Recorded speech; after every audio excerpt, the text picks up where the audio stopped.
Je vous invite à prendre votre Bible et à regarder avec moi dans Éphésiens chapitre 5.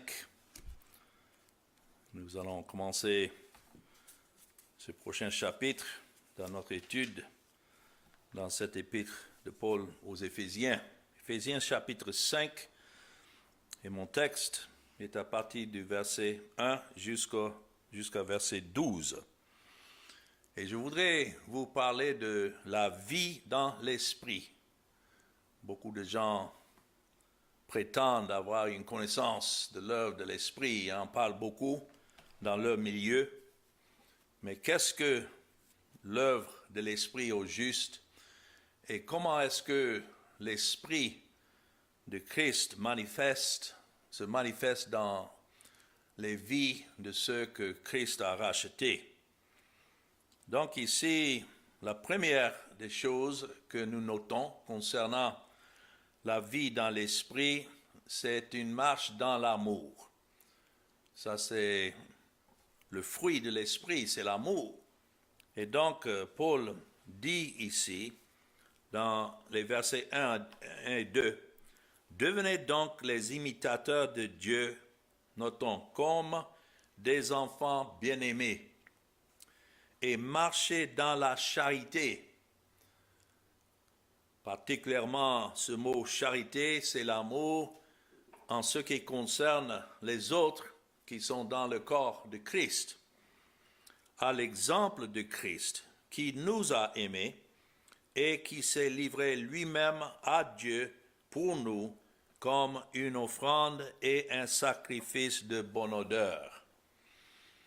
Donc ça, c'est le premier signe ou évidence de l'œuvre de l'esprit dans le cœur d'un pécheur. Lorsque Christ est révélé dans le cœur, il y a une vie de contraste avec la vie des ténèbres dans lesquelles nous marchions auparavant. Donc il dit ici, devenez donc. Ça c'est une suite à ce qui était écrit dans le chapitre 4 et le verset 32. Il ne faut pas laisser les divisions des chapitres nous perdre le contexte, parce que dans Éphésiens 4, 32, c'est écrit « Soyez bons les uns envers les autres, compatissants, vous pardonnant réciproquement comme Dieu vous a pardonné en Christ. » Et puis, devenez donc, ou bien par conséquent, ça c'est la suite que vous avez ici. Devenez donc les imitateurs de Dieu comme les enfants bien-aimés. Donc ce que Paul a conclu dans le dernier verset du chapitre 4, il décrit maintenant comme ce que ceux qui sont enfants de Dieu doivent manifester par leur comportement. Et vraiment, quand on lit ceci, ça me frappe vraiment au cœur parce que il dit ici, soyez donc les imitateurs de Dieu. L'idée est simple. Nous devons faire de Dieu notre exemple et notre modèle en ce qui concerne notre comportement envers d'autres qui sont membres de cette famille de Christ.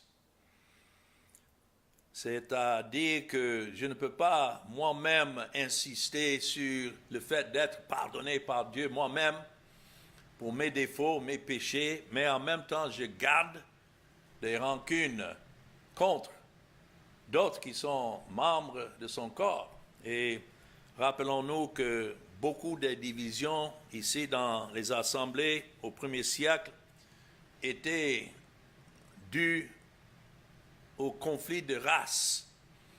Parce que dans l'assemblée, il y avait des Juifs que Dieu a convertis à Christ, pour qui Christ est mort. Mais en même temps, il faisait entrer dans l'Église des païens, ceux qui étaient d'une autre culture que les Juifs et qui n'avaient pas grandi avec la loi ou les enseignements que les Juifs avaient. Donc, ils étaient, en entrant, peut-être beaucoup plus libres dans leurs pensées.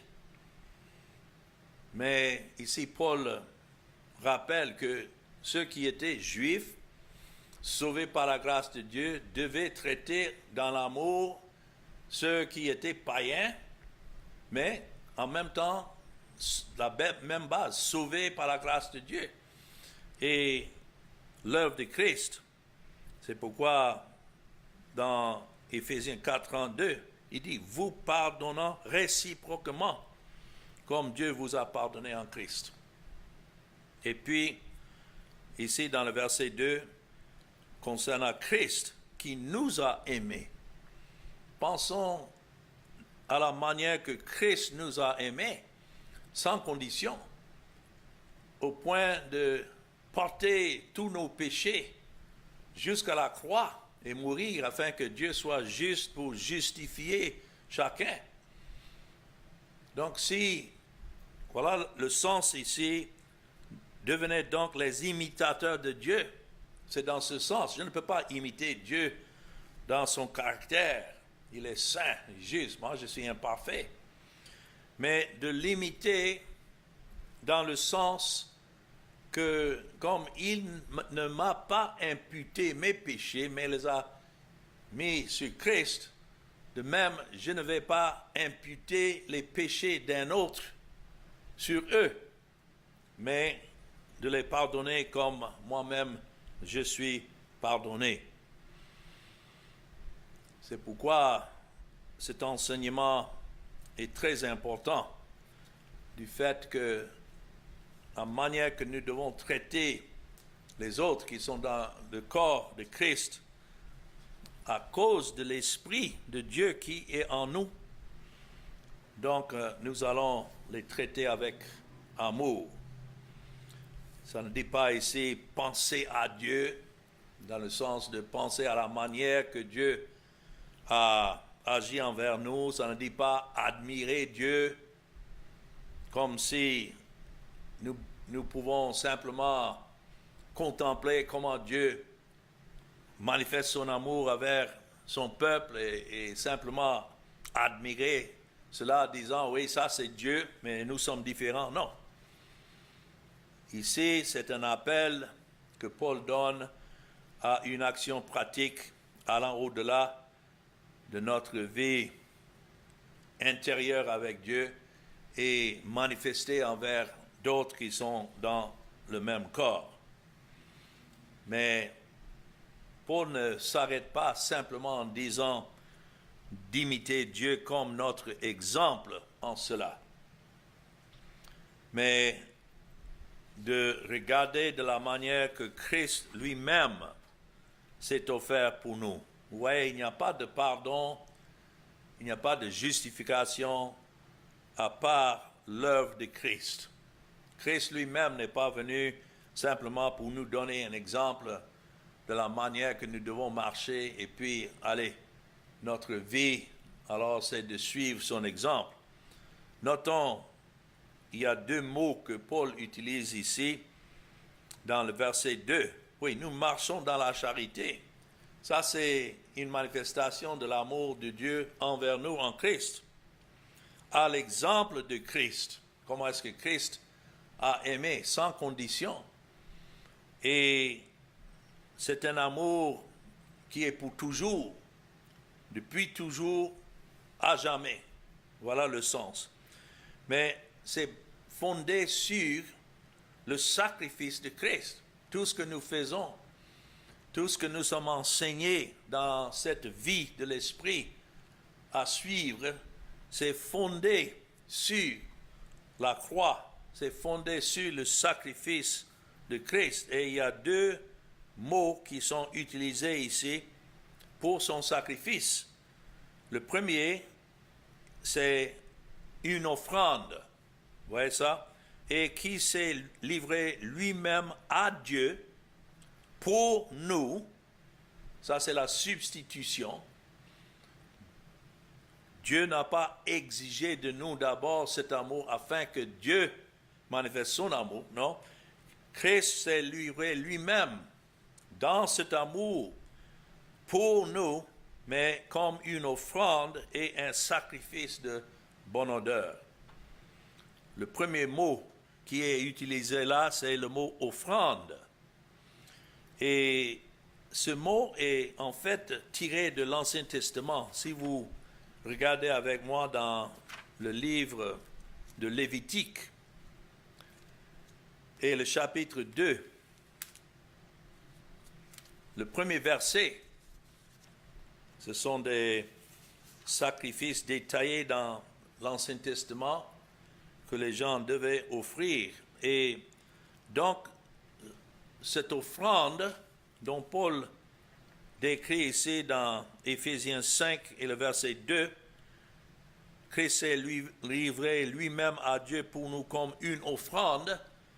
Voilà, ici dans Lévitique chapitre 2, le verset 1, lorsque quelqu'un fera à l'Éternel une offrande. Notons, en don. Donc ça, c'est le sens de ce mot, une oblation, un don. Et c'est une offrande de grâce à cause de la grâce de Dieu envers nous. Son offrande sera, notons, de fleurs de farine. Il versera de l'huile dessus et il y ajoutera de l'encens. L'huile représente l'Esprit de Dieu. La farine représente Christ et ce qu'il est devenu en prenant un corps, parce que comment est-ce que la farine est produite? Il faut s'aimer la sémence dans la terre et puis lorsque la récolte est venue, récolter, et puis c'est maintenant passé dans l'usine où on fabrique la farine pour écraser la sémence, et puis là, la farine maintenant est produite. Ça représente l'œuvre de Christ sans péché. Il était le pain sans levain. Ouais.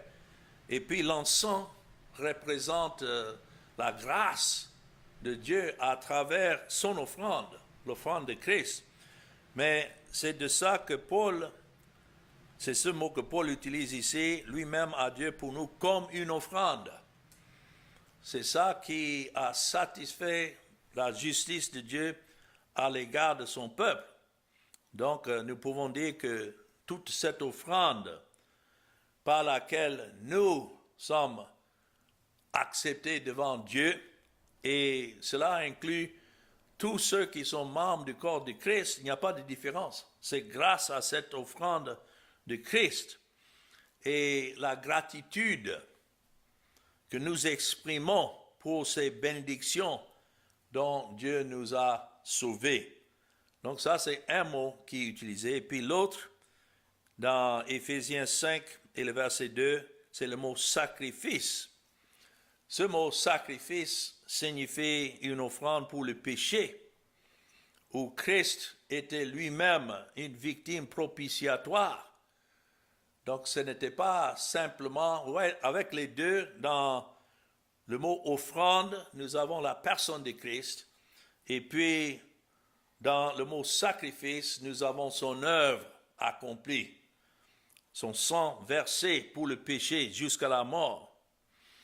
Et c'est ainsi que nous pouvons nous approcher de Dieu et que nous devons alors aimer les uns les autres, sans différence, sans distinction. Il ne faut pas que je regarde l'autre pour dire « Oh, mais je ne pouvais jamais pardonner celui-là. Il est trop pécheur pour moi. » Non. Si c'est un objet de la grâce de Dieu, et si Christ a déjà payé sa dette, donc la vie dans l'esprit, c'est l'Esprit de Dieu qui œuvre en nous, qui nous guide et qui nous motive à aimer de la même façon que Christ nous a aimés et s'est donné lui-même, non seulement comme une offrande dans sa personne, mais un sacrifice dans sa mort. Et c'est ainsi que nous sommes acceptés devant Dieu. Maintenant, dans Éphésiens 5 et les versets 3 et 4, toujours poursuivant ce thème de l'amour, c'est un amour grâce à Christ dans lequel nous marchons, mais deuxièmement, nous voyons ici dans les versets 3 et 4 un contraste avec la conduite de ce que nous étions auparavant et notre conduite maintenant que nous sommes dans l'Esprit, c'est-à-dire l'Esprit de Dieu nous a convertis. Et c'est pourquoi il dit dans le verset 3 et 4 que l'impudicité, qu'aucune espèce d'impurité et que la cupidité ne soit pas même nommée parmi vous, ainsi qu'il convient à des saints. Qu'on n'entende ni paroles déshonnêtes, ni propos insensés, ni plaisanteries, choses qui sont contraires à la bienséance, qu'on entende plutôt des actions de grâce. Oh, combien nous avons besoin alors de l'œuvre de l'Esprit, de nous conduire dans cet amour que lui seul peut produire. Et que cela ne soit pas simplement quelque chose qui fait part de notre intelligence, mais qui provient du cœur. Vous voyez la différence? Beaucoup peuvent embrasser ces idées en disant, oui, c'est ce que dit la Bible, mais c'est une autre chose d'être conduit dans nos vies selon cette œuvre de l'Esprit. Alors, Paul dit ici que tellement il y a ces différences que ces choses qu'il cite ici doivent nous convenir comme des saints dans le verset 3. Quand vous voyez le mot saint, cela veut dire une conduite qui correspond à ceux qui ont été sanctifiés par l'œuvre de Christ et justifiés devant Dieu par son œuvre. Paul utilise ici une liste complète, mais si vous regardez la liste, c'est plutôt concernant des péchés sexuels. Et là, ça nous rappelle que ce que nous sommes de nature, comme ceux du monde, nous ne sommes pas différents. Et nous aurons tous ces tentations sexuelles en ce qui concerne la chair. C'était évidemment ce qui était prédominant parmi les Éphésiens, venant de leur culture. Ce n'était pas des choses que, avant de connaître Christ, qu'ils considéraient même comme des péchés. Pourtant, dans la loi, toutes ces choses étaient renoncées. Alors, c'est une manière pour Paul de dire qu'on ne peut pas se servir de la grâce de Dieu pour excuser ces tendances de notre chair, qui est principalement des tendances sexuelles. Ça fait partie de notre chair. Et c'est pourquoi Paul utilise ces mots quand il dit l'impudicité dans le verset 3. Ça, c'est la fornication. Le mot grec, c'est porneia. Et c'est un mot large qui décrit n'importe quel péché sexuel. Que cela ne soit pas ce qui nous motive. Nous aurons tous en nous-mêmes, puisque nous sommes dans la chair, ces tentations, mais qu'une vie de pornographie ne nous définit pas. Que nous ne soyons pas de ceux du monde, que voilà ce qui les domine. Et puis, le deuxième mot, c'est le mot impurité. Ça, c'est un autre mot large pour un comportement sale, on peut dire. En particulier, encore dans un sens sexuel. Il y en a dans le monde, chaque fois qu'on cite leur nom, qu'on pense déjà à leur façon de vivre. Et on peut dire que ce sont des gens qui sont livrés à leur penchant sexuel. Donc, Paul est en train de dire que ça ne soit pas ainsi pour un enfant de Dieu. Cela est en conflit avec l'Esprit de Dieu, l'Esprit de sainteté, l'Esprit de sanctification, celui qui nous a mis à part à l'honneur de Christ. Et puis, le troisième mot qu'il utilise, c'est le mot cupidité. Là, ça peut être aussi traduit souillure, et c'est à peu près la même idée que l'impurité. Quelle que soit la manière qu'on tranche ces mots, tout revient à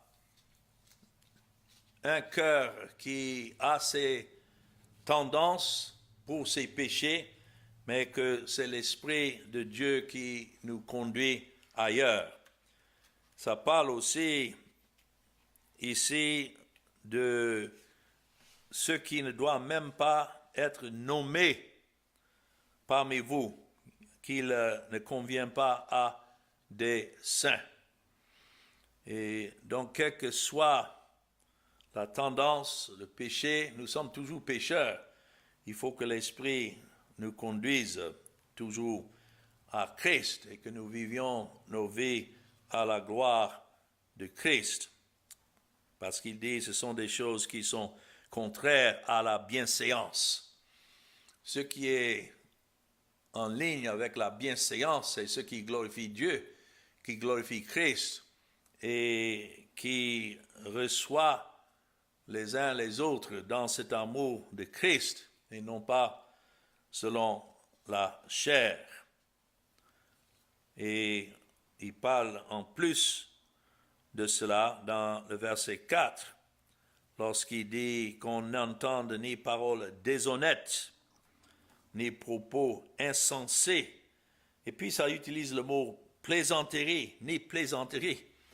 Ça, c'est l'idée de faire rire des gens avec des gestes qui ne sont pas convenables, mais que les gens trouvent l'humour dedans, et surtout c'est toujours dans le sens sexuel, inapproprié ou impur, que notre manière de parler les uns avec les autres soit toujours dans ce sens.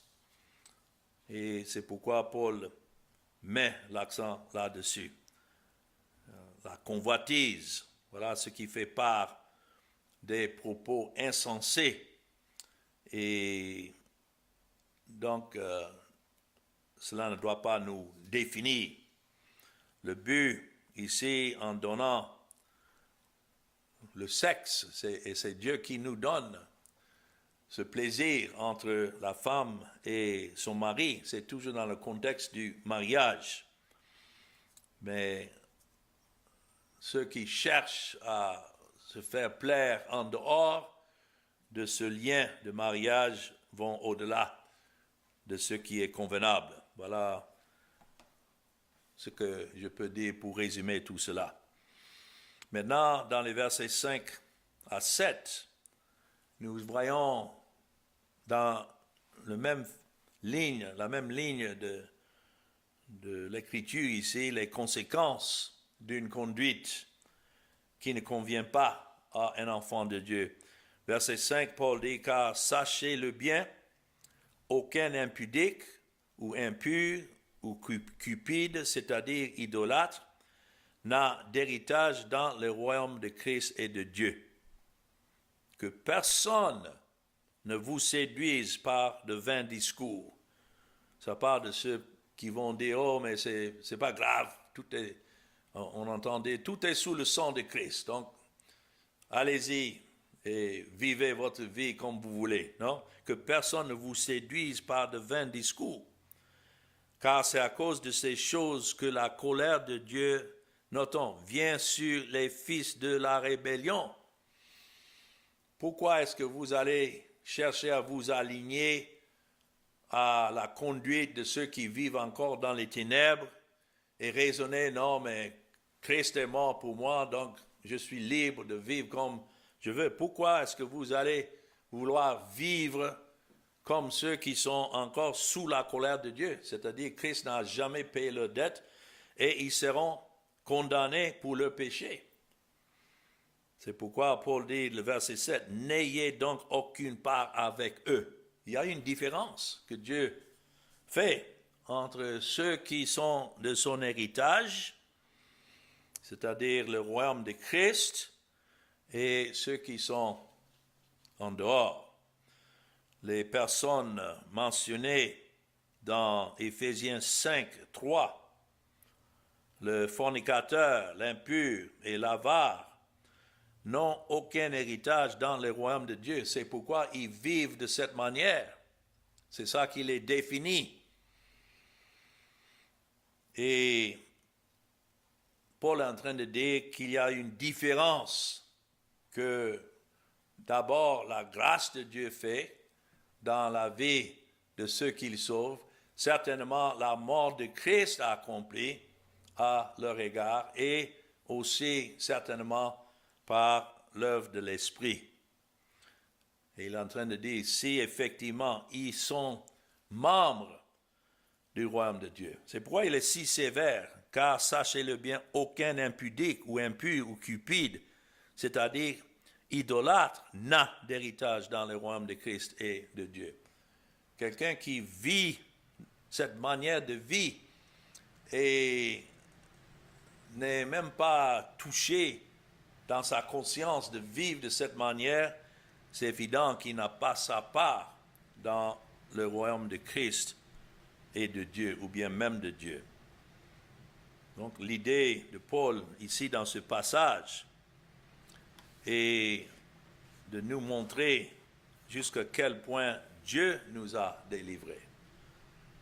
Et ne pas vouloir, si quelqu'un échappe à un bâtiment qui a pris feu, pourquoi alors est-ce qu'il va vouloir retourner dans ce bâtiment lorsqu'il a été enlevé du danger?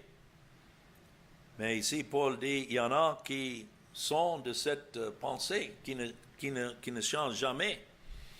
Peut-être qu'ils font profession d'être enfants de Dieu, mais il n'y a jamais eu l'œuvre de l'Esprit dans leur cœur pour les délivrer de ce qu'ils étaient auparavant, de ce qu'ils doivent être maintenant en Christ. C'est pourquoi l'homme cupide, là, est appelé un idolâtre. Qu'est-ce qu'un idolâtre? C'est quelqu'un qui sert ses propres intérêts que de servir Christ. Mais c'est pourquoi Paul dit que personne ne vous séduise par des paroles ou bien des vains discours. Nous ne pouvons permettre à des paroles vaines que d'autres peut-être utilisent pour nous faire croire que ce n'est pas grave. Le péché n'est pas grave. Ceux qui raisonnent comme ça n'ont jamais eu même le début de l'œuvre de l'Esprit dans leur cœur. Parce que ceux en qui l'Esprit œuvre sont conscients non seulement de ce péché-ci ou ce péché-là, mais de leur péché entier devant Dieu, de ce qu'ils sont. Et sachant que si Dieu n'avait pas agi dans sa grâce de les délivrer, ils seraient certainement condamnés avec le reste du monde. C'est pourquoi Paul dit là, dans le verset 7, « N'ayez donc aucune part avec eux, ne participez donc pas avec eux. » Ici, Paul suppose que ces croyants ne verront plus leur vie marquée ou définie par la fornication, ou bien l'impurité, ou bien la convoitise. Oui, nous sommes tous de nature comme ça, mais par la grâce de Dieu, nous ne nous livrons pas à cette vie comme fait le monde. Et nous désirons, nous prions que Dieu soit miséricordieux envers nous tous les jours, sachant que le penchant de notre chair est toujours comme le monde, mais c'est Dieu qui nous garde. Alors, dans les versets 8 à 12, toujours en voyant la vie dans l'esprit, voilà pourquoi il y a une différence. C'est écrit, verset 8, « Autrefois, vous étiez, quoi? Ténèbres. » Notons la manière que c'est décrit. Ça ne dit pas « vous étiez dans les ténèbres », quoique ça c'est vrai, mais vous étiez ténèbres. Vous étiez la définition des ténèbres.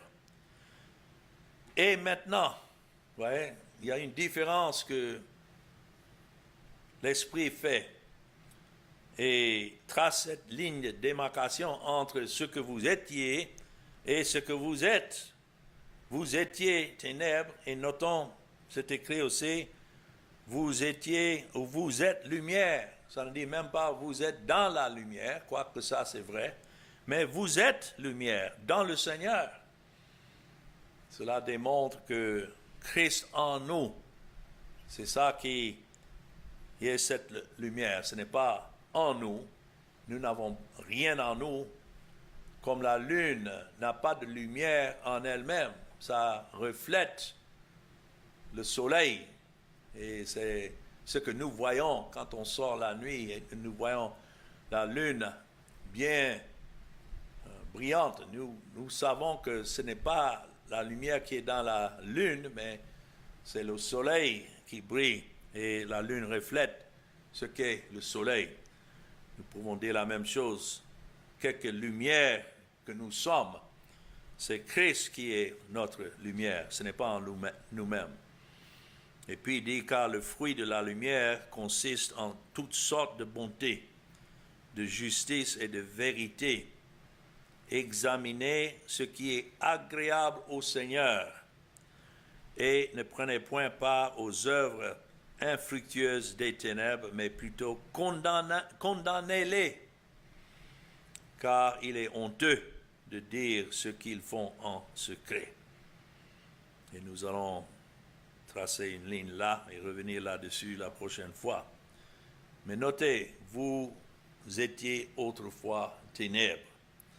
Voilà la différence que fait l'œuvre de l'Esprit dans le peuple de Dieu, comme Paul condamnait ceux qui vivaient de la fornication et l'impurité et la cupidité, et les décrit dans le verset 6 comme des fils de rébellion ou bien de désobéissance.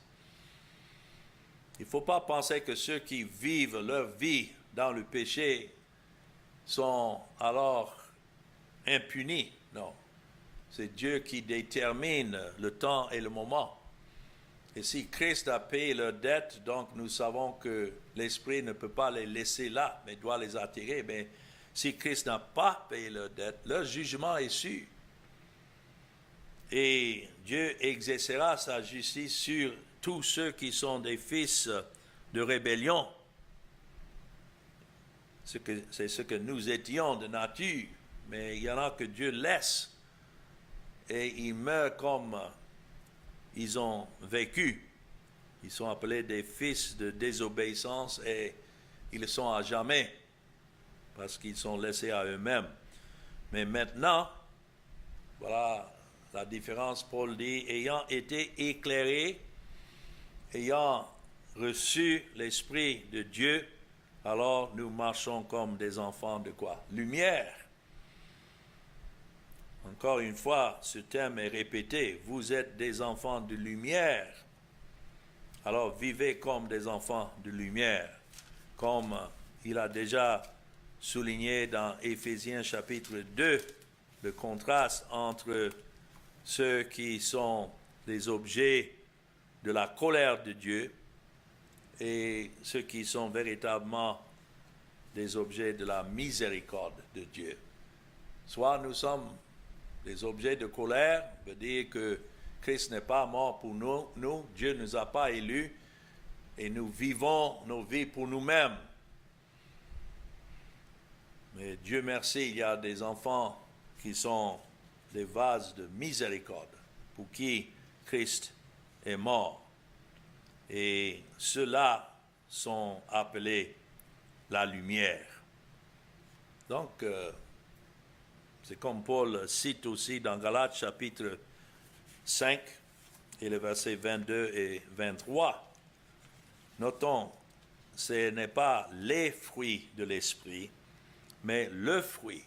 Et le fruit de l'esprit consiste en toute bonté, justice et vérité. Il dit ça dans Galates 5, 22. Le fruit de l'esprit, c'est l'amour, la joie, la paix, la patience, la bonté, la bénignité, la fidélité, la douceur, la tempérance. La loi n'est pas contre ces choses. Pourquoi? Parce qu'en Christ, la loi a été satisfaite. Alors, il ne reste que pour nous de manifester alors en retour cette bonté et glorifier dans cette justice accomplie par l'œuvre de Christ et la vérité que si nous sommes des enfants de Dieu, c'est grâce à l'œuvre de Christ et non pas à nous-mêmes. Mais voilà ce qui définit les véritables enfants de Dieu. Ils ne sont pas comme le monde, en train de chercher tous les moyens de vivre comme le monde, mais le contraire, de vivre à la gloire de Christ. Et c'est pourquoi, pour terminer dans Éphésiens 5, Paul dit, verset 11, de ne pas prendre point part aux œuvres infructueuses des ténèbres, mais plutôt condamnez-les. Il n'est pas en train de dire condamner les dans les autres, comme si vous êtes toujours en train de surveiller d'autres personnes pour voir s'ils marchent droitement. Condamnez-les en vous-même d'abord. Voilà ce qui est nécessaire. Et alors, vous manifesterez la grâce et la justice accomplie à votre égard à ceux qui vous entourent.